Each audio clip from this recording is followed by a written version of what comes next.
नमस्कार, मैं मनोज भट्ट। आप देख रहे हैं इंडिया टुडे ग्रुप का फार्मर डिजिटल प्लेटफॉर्म किसान तक।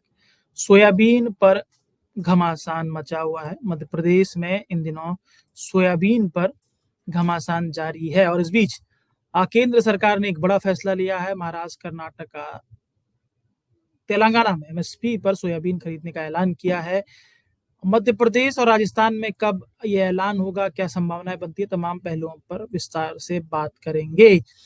सोयाबीन को लेकर बड़ी खबर है। शुरू से इस बात को समझाने की कोशिश करता हूं कि सोयाबीन को लेकर केंद्र सरकार ने बड़ा फैसला लिया है।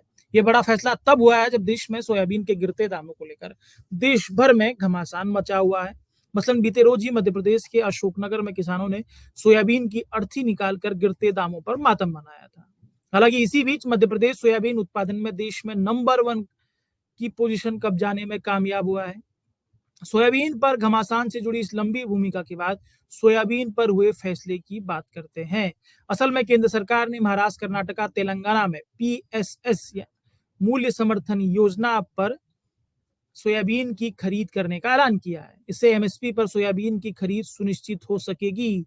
लेकिन इस सरकारी ऐलान के बाद सोयाबीन पर मध्य प्रदेश और राजस्थान में जारी घमासान और तेज होने की उम्मीद है।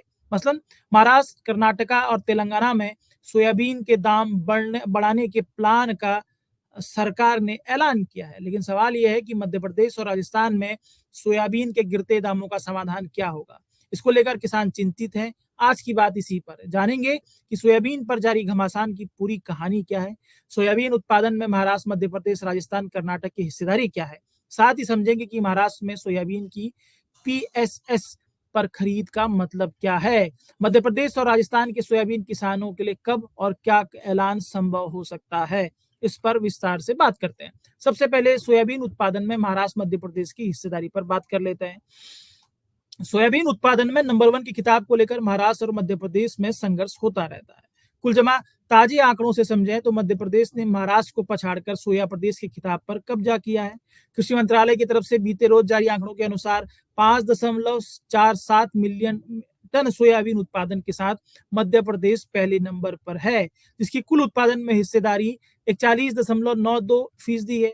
जबकि महाराष्ट्र 5.23 मिलियन टन सोयाबीन उत्पादन के साथ दूसरे नंबर पर है, जिसकी कुल उत्पादन में हिस्सेदारी 40.01% है। राजस्थान 8.9% यानी 1.17 मिलियन टन उत्पादन के साथ तीसरे स्थान पर है। उसके बाद कर्नाटक और चौथे नंबर पर तेलंगाना की हिस्सेदारी मानी जाती है। ये इस पर बात करते हैं। अब मध्य प्रदेश में जो सोयाबीन पर घमासान है उस पर भी एक बार बात करना बहुत जरूरी हो जाता है, उस पर भी विस्तार से बात करते हैं। मध्य प्रदेश को बीते रोज ही सोया प्रदेश का खिताब मिला है, लेकिन इस सोया प्रदेश के खिताब के साथ ही मध्य प्रदेश में सोयाबीन पर घमासान शुरू हो गया है। सोयाबीन पर घमासान के पीछे की कहानी यह है कि मौजूदा वक्त में मध्य प्रदेश, महाराष्ट्र समेत देश की दूसरी मंडियों में सोयाबीन का दाम 3800 से 4000 रुपए क्विंटल तक चल रहा है, जबकि सोयाबीन का एमएसपी अकेले 4,892 क्विंटल है। कुल जमा किसानों को प्रति क्विंटल 1,000 रुपए का नुकसान उठाना पड़ रहा है। किसानों को होने वाले नुकसान का ये हाल तब है जब नई फसल की आवक अभी शुरू नहीं हुई है। किसानों का कहना है कि नई फसल की आवक शुरू होने पर दामों में और गिरावट होगी, जबकि मौजूदा समय में सोयाबीन के ये दाम पिछले 13 सालों से में सबसे निचले स्तर पर हैं। कुल जमा सोयाबीन के इन गिरते दामों से मध्य प्रदेश, महाराष्ट्र, राजस्थान, कर्नाटक के सोयाबीन किसान परेशान है। उस बीच मध्य प्रदेश में किसान संगठनों ने सोयाबीन के दाम 6,000 रुपए क्विंटल तय करने की मांग को लेकर आंदोलन शुरू किया हुआ है। इस पूरे मामले में मध्य प्रदेश की किसान सियासत से लेकर राजनीति अपने पीक पर आ गई है।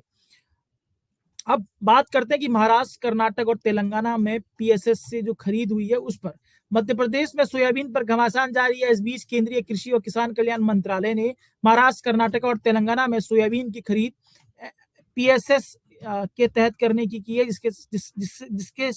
जिसके चलते एमएसपी पर यहाँ पर पे सोयाबीन की खरीद होगी। कृषि मंत्रालय ने अपने अधिकृत एक्स हैंडल से पोस्ट करते हुए जानकारी दी है कि महाराष्ट्र, कर्नाटक और तेलंगाना में केंद्र सरकार किसानों के हितों की रक्षा के लिए केंद्रीय नोडल एजेंसियों को मूल्य समर्थन योजना यानी पीएसएस के तहत सोयाबीन की खरीद के लिए दिशा निर्देश केंद्र सरकार की तरफ से दिए गए, ताकि किसानों को सोयाबीन की फसल बेचने में कोई कठिनाई ना हो और उन्हें वित्तीय सुरक्षा मिल सके। एक बार आपको समझाते हैं कि पीएसएस क्या है, जिसके तहत किसान अपनी सोयाबीन की फसल एमएसपी पर बेच। पीएसएस यानी मूल्य समर्थन योजना का क्रियान्वयन केंद्र सरकार राज्यों में करती है, जिसके तहत किसी फसल के दाम एमएसपी से कम होने की स्थिति में केंद्र सरकार अधिसूचित नोडल एजेंसी के माध्यम से उस फसल की खरीद एमएसपी पर करती है। उस फसल की एमएसपी पर तब तक खरीद सुनिश्चित की जाती है जब तक उसके दाम बाजार में संतोषजनक स्तर तक न बढ़ जाए। इससे किसानों को फायदा होता है। मसलन कम दाम में फसल बेचने को मजबूर किसानों को एमएसपी मिलता है, तो वहीं बाजार में दाम बढ़ने पर भी बेहतर लाभ मिलता है। तो ये पूरा का पूरा गणित है। बात करते हैं कि महाराष्ट्र में जो खरीद की बात हुई है, उसका क्या कनेक्शन है। केंद्र सरकार ने महाराष्ट्र, कर्नाटका और तेलंगाना में एमएसपी पर सोयाबीन की खरीद का ऐलान किया है। विशेष तौर पर एमएसपी पर सोयाबीन खरीद का फायदा महाराष्ट्र के किसानों को अधिक होने की उम्मीद है, क्योंकि महाराष्ट्र सोयाबीन उत्पादन करने में शीर्ष पर है। कांटे की टक्कर है, लेकिन पिछले साल महाराष्ट्र शीर्ष पर था, और वैसे अगर देखें तो मध्य प्रदेश के साथ महाराष्ट्र भी शीर्ष पर है। तो वहीं महाराष्ट्र में सोयाबीन किसानों को फायदा पहुंचाने में बीजेपी का फायदा भी छिपा है। असल में महाराष्ट्र में इसी साल के अंत में विधानसभा चुनाव प्रस्तावित हैं, जिसमें जीत के लिए सोयाबीन किसानों का दिल जीतना संभवतः बीजेपी और महायुति सरकार की प्राथमिकता पर होगा, क्योंकि लोकसभा चुनाव में सोयाबीन किसानों को हुए नुकसान ने महायुति को नुकसान पहुंचाया था।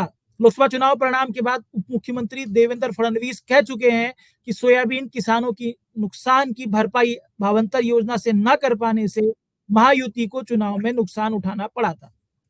अब बात करते हैं मध्य प्रदेश और राजस्थान में क्या समाधान होगा। क्या केंद्र सरकार इस तरह का ऐलान करेगी या दूसरा रास्ता क्या हो सकता है, इस पर बात करते हैं। महाराष्ट्र, कर्नाटक और तेलंगाना में सोयाबीन की एमएसपी पर खरीद का ऐलान केंद्र सरकार ने किया है। इससे मध्य प्रदेश के किसानों में नाराजगी है। इसको लेकर किसान नेता राहुल राज ने कृषि मंत्री शिवराज सिंह चौहान से सवाल किया है। साथ ही मध्य प्रदेश में एमएसपी पर खरीद करवाने की मांग की है। वहीं दूसरी तरफ मध्य प्रदेश में सोयाबीन पर राजनीति तेज होते हुए दिख रही है, जबकि राजस्थान में सोयाबीन का मामला अभी ठंडा पड़ा हुआ है। कुल जमा मध्य प्रदेश के किसान सोयाबीन के मुद्दे पर पोस्टर बॉय बने हुए दिख रहे हैं। तो वहीं इसी मामले पर राज्य की राजनीति भी अपने पीक पर है। ऐसे में समझा जा रहा है कि मध्य प्रदेश में अगर सोयाबीन पर माहौल गर्माता है, तो भावांतर योजना से किसानों के नुकसान की भरपाई का ऐलान राज्य सरकार को करना होगा। ये स्थिति यहाँ पर पे बनती हुई दिखती है। उसको लेकर ये हमारी छोटी सी कोशिश थी, जो अपडेट था सोयाबीन पर। उम्मीद है आपको कार्यक्रम पसंद आया होगा। अगर आपको कार्यक्रम पसंद आता है तो शेयर, सब्सक्राइब, लाइक जरूर कीजिए। इजाजत दीजिए, आप सबसे फिर मुलाकात होगी।